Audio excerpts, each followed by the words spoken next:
Hi guys, അപ്പം ഒന്നൊരു അടിപൊളി ചിക്കൻ വരട്ട ഉണ്ടാക്കണം. അപ്പം അതിക്ക് ആവശ്യമുള്ള സാധനങ്ങളൊക്കെ ഞാൻ സെറ്റ് ചെയ്ത് വെച്ചിട്ടുണ്ട്. അങ്ങനെ ചട്ടി അടുപ്പത്ത് വെച്ച് എണ്ണ ചൂടാക്കാൻ അതിക്ക് ആവശ്യമുള്ള ഇഞ്ചി വെളുത്തുള്ളി ചെറുള്ളി ചതച്ച സാധനം അതിക്ക് ഇട്ട് കൊടുത്തു. അങ്ങനെ അത് ബ്രൗൺ കളറാവോളം നല്ലോണം ഇളക്കിയതിന് ശേഷം സവാള ആഡ് ചെയ്ത് കൊടുത്തു. പിന്നെ സവാള പെട്ടെന്നൊന്ന് വാടി കിട്ടണ്ടേ, അപ്പം ഞാനത് വാടാൻ വേണ്ടിയിട്ട് കുറച്ച് ഉപ്പ് ആഡ് ചെയ്ത് കൊടുത്തു.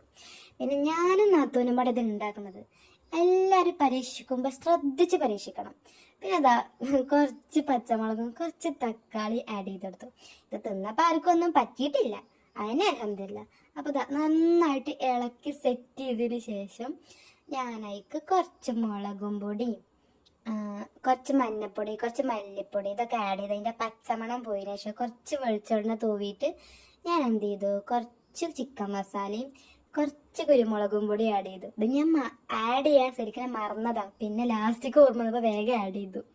അങ്ങനെ അതിക്ക് കുറച്ച് വെള്ളം ഒഴിച്ച് അതിക്ക് ചിക്കനൊക്കെ ഇട്ട് നല്ലോണം ഇളക്കി ചിക്കൻ്റെ മേലെ ഞാൻ ഗ്രേവി ഒക്കെ പിടിപ്പിച്ചു.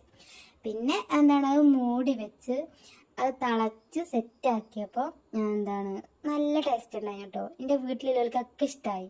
സംഭവം ഞങ്ങൾ എപ്പോഴെങ്കിലൊക്കെ അടുക്കളയിൽ കയറലുള്ളൂ, പക്ഷെ കയറി കഴിഞ്ഞ് ഞങ്ങൾ കത്തിക്കും ഗൈസ്, കത്തിക്കും.